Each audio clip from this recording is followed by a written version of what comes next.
Welcome back to Henry Hatsworth The Puzzling Adventure. Let's check back in the Pompous Adventurers Club. See what Cole's been doing. That's not Cole. My God! I was about to say, did Cole get pompous on us while we weren't looking? This is our antagonist, Leopold Charles Anthony Weasley III. I absolutely love his theme song. It's like it's taunting you. Okay, Glomgold, or Ebenezer Scrooge, or Henry Longstooth from frickin' Family Guy. Which one are we going with here? He's just Weasleby, man. That's how he is.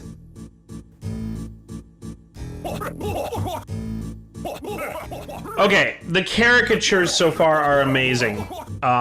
Everybody needs to take some cough drops. Oh, just you wait. There'll be a...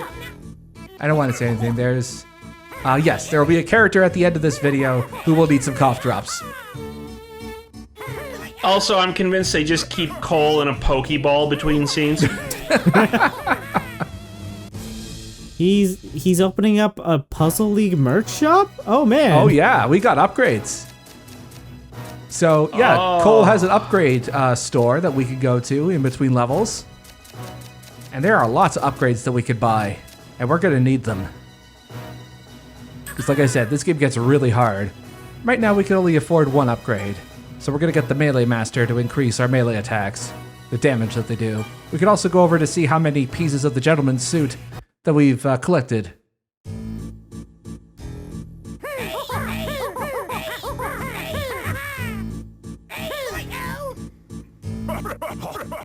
I like that Cole doesn't understand when he's breaking the fourth wall.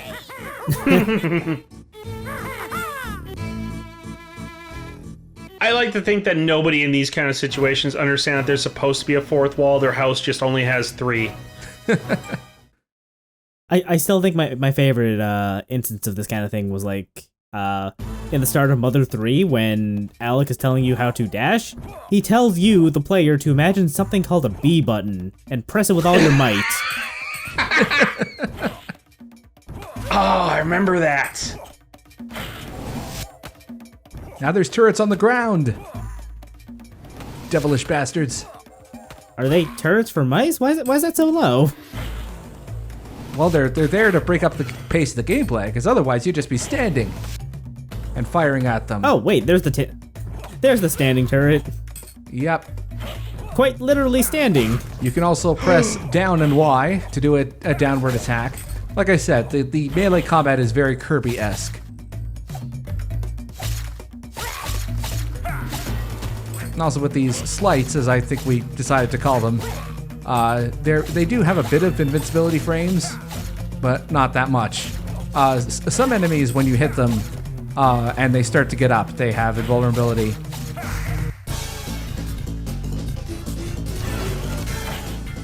I also really like the music, like all the music in this game, but especially how well the music matches up with each puzzle realm and real world realm.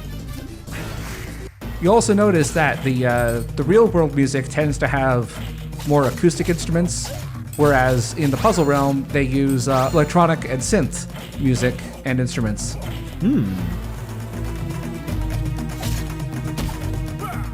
It's a nice little detail. So what happens if you let a non-enemy block rise up between the border of the screens? Nothing. It's only the enemy blocks. Oh, okay. Do those blocks just vanish, or do you still have to deal with them? If they vanish and you can never use them. Oh, okay. So that's not too bad then.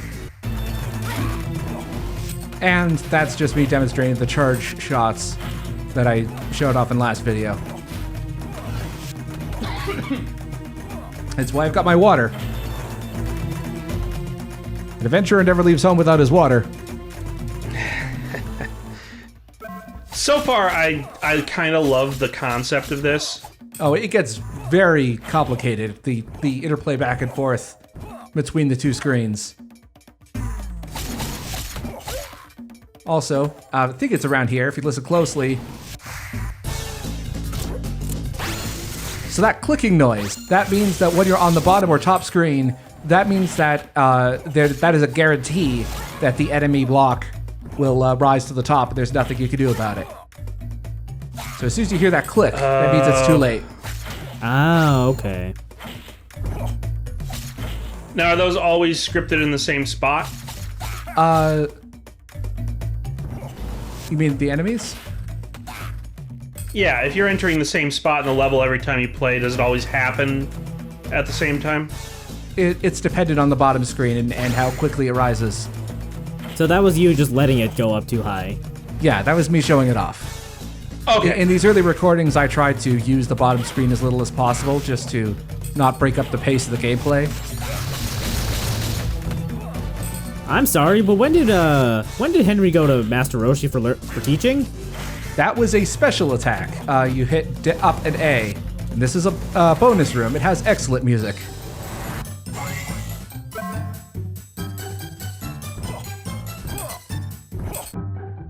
It's kind of boring to play, but it has great music. Oh, this is like a coin heaven, but way slower. Yeah, there are some better coin heaven areas later, but this one's not very good. And also, you can see that there was an enemy block that rises to the top there. It will rise to the top when we enter the next area, but because we were in a coin heaven area, it won't actually attack us until we wait. Oh, how polite. So I assume that it's like your everyday coin heaven, and if you were to fall out off the platform, you would just end up in the level again, right? Yes. Okay. It also serves as a checkpoint. Oh, that's cool. Because otherwise in this game, you do not get checkpoints until the very end of an individual map, like when it fades out. Also, when your down attack has a very restricted hitbox, so you got to line it up very carefully. Ooh. So yeah, in regards to checkpoints, since I'm about to exit the map here on a fade out, that's a checkpoint. But oh no, what's that sneering I hear?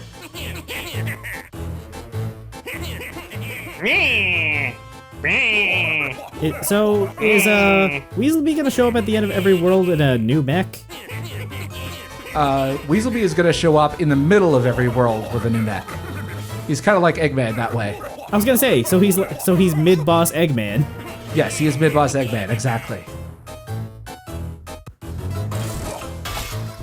Yes, as Chaos said, Weaselby is mid-boss Eggman. And in this case, of course, he has a top hat to match our bowler hat. How did that not hit you? Well, that's another property that the special attacks have. They are the only attack that Hatsworth has that has invincibility frames. Oh. So it's really useful to just burn it for special meter in order to give you a bit of distance and just a bit of privacy when you're crowded by enemies, because that will happen a lot in later levels. Believe you me.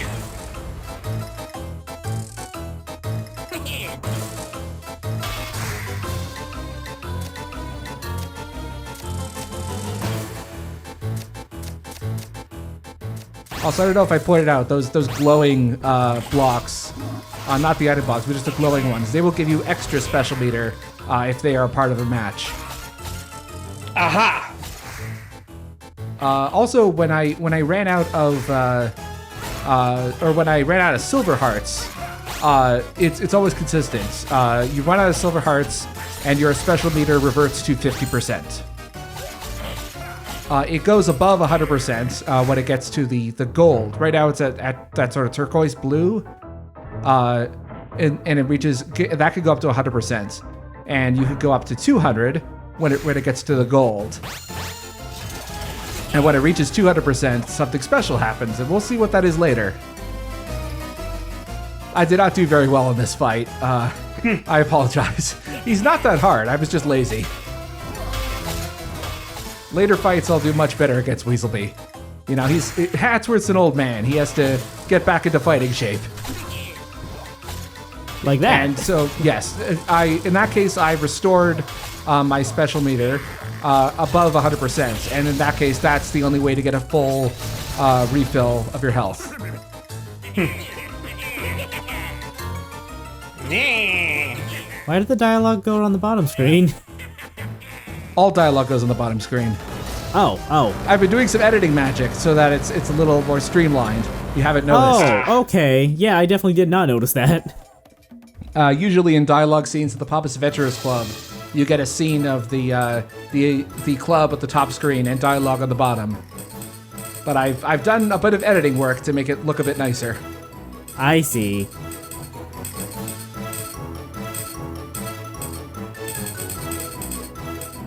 These end level parts are always fun. That boss really went on for a while. Yeah, it's because I was at pretty low level. Other bosses will be better. I was gonna say, it's making me miss Eggman's 8-hit victories, or defeats, I guess? It also helps if you have extra items, and I was a little unlucky with my item drops.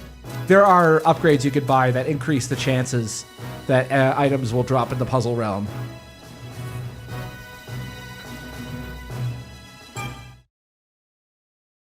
I appreciate the map screen. It makes me think of the Indiana Jones movies. That was probably intentional. So then you got this sort of quicksand-ish thing. I'm not entirely sure, because it's more green goop. Swamp water, I guess? Yeah. And of course it plays around with the turret ideas with the quicksand goop, because you can't immediately jump in. Probably a good way of teaching the player, too, that they don't have to, like, jump out immediately. Now we got new enemies. Again, that doesn't have a name. You want to name it?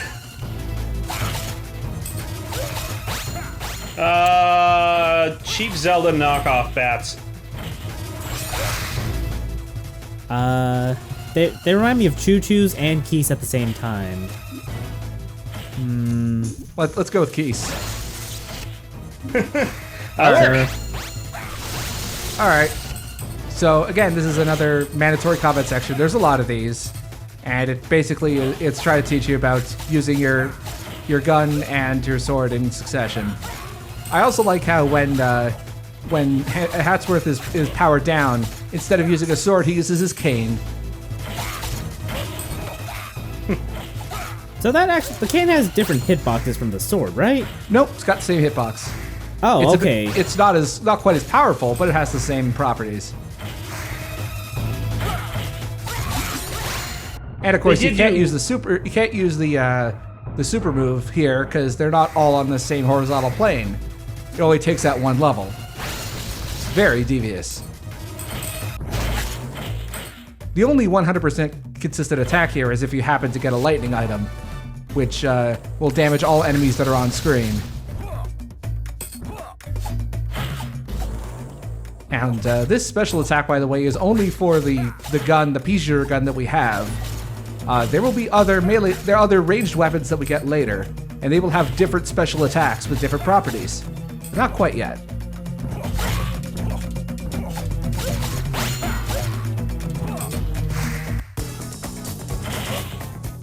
And new music for this area. I like the soundtrack. The soundtrack's very good. Yeah, I am not exaggerating, nor do I say this lightly when I say that this might be one of my favorite video game soundtracks of all time. Sorry, I just really want you to go back to the puzzle dimension right now and move like the top right block on the left tower there off. I kind of agree with you, but I'm sorry, I'm not playing this live. You could have had a 2 combo. Yeah. Like I said, I mean, the way that this game is designed, I mean, it's pretty hard, but you can still play it pretty decently, even if you're not that good at the puzzle areas like I am. You know, you can still get away with a lot of just relying on the action platforming.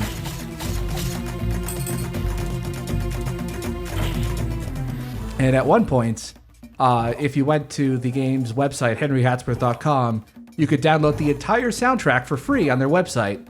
But unfortunately, their website is no longer active. And even going to the Wayback Machine, because it was entirely based on Flash 9, Wayback Machine, Internet Archive doesn't accept it. That's unfortunate. Yeah. Little bits of history lost. The soundtrack is available on YouTube if you know where to look, and it's really, really good. Like I said, it is, and I say this without hyperbole, one of my favorite soundtracks of all time. I do not give out that kind of praise lightly.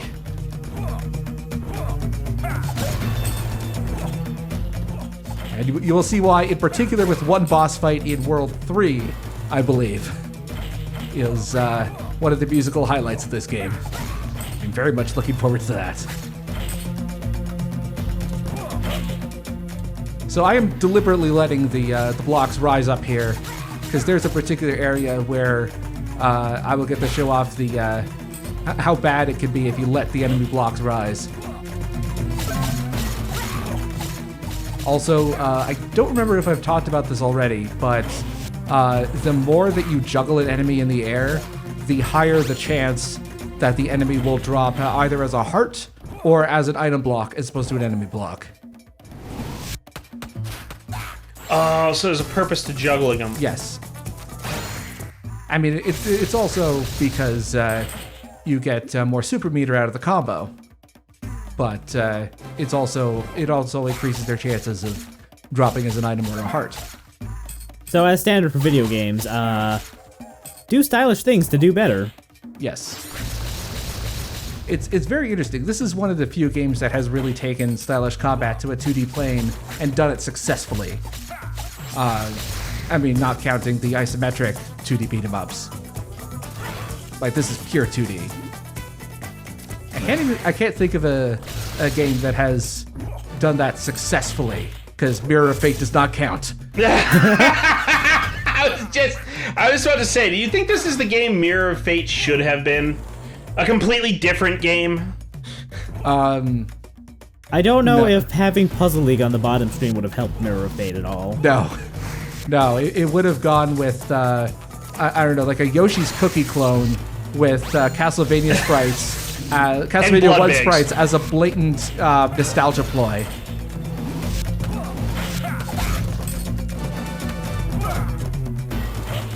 So there you go. I lost all my silver hearts, and it's restored me down to 50% super meter. Oh, I haven't even talked about this game's developers yet. So this, as you saw at the very beginning of the first video, this was published by Electronic Arts. Hallowed be thy name. But EA was going through a very interesting time at this point. They were actually trying to save face.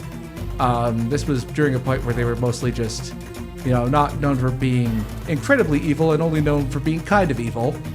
And this was one of a series of titles, of quirky titles that EA was trying to get out the door to change their name or to change their reputation among gamers. This game was developed by EA Tiburon, who are mostly known for making the Madden NFL games. Huh. Really? So I think it's only appropriate that someone making a Let's Play of the most British game ever made by an American studio is being led by a Canadian named The Englishman.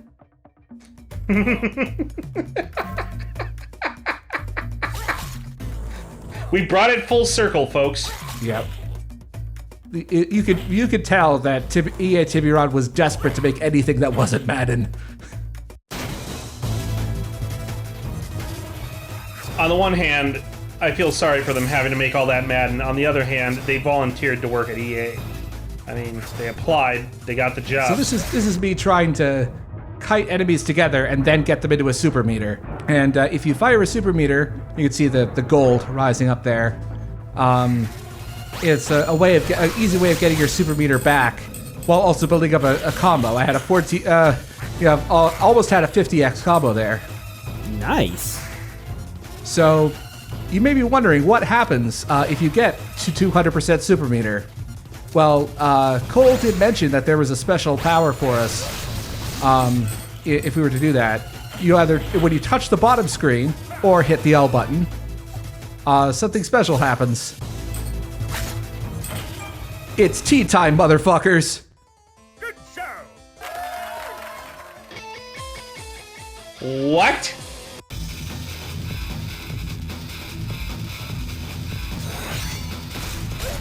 Oh my god, it's Michael Jackson's Moonwalker all over again. And yes, that was a snippet of Mozart's Rondo alla Turca at the beginning.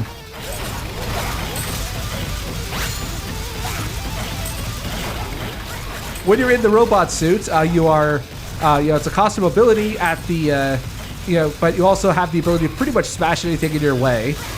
And when you use, and I almost went in there, but don't worry, I almost screwed up, but I have to end this level the proper way.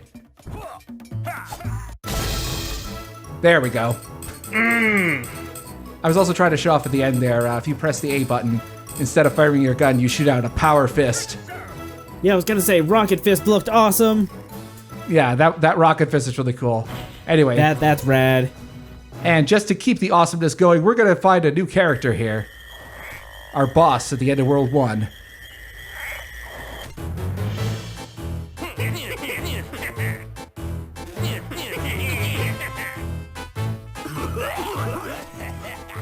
Oh what the no! Fuck? Yo-ho! Oh my god. I love this character. Honey, monarchs fly south to die every winter. Honey, can you get me some fisherman's friend?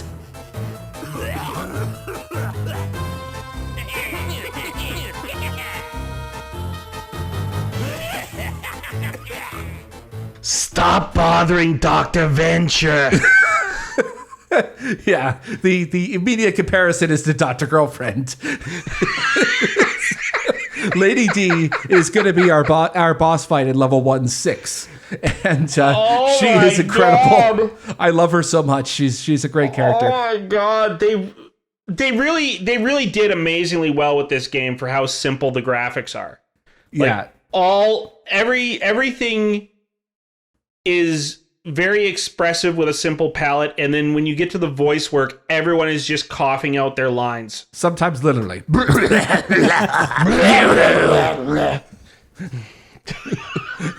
love it.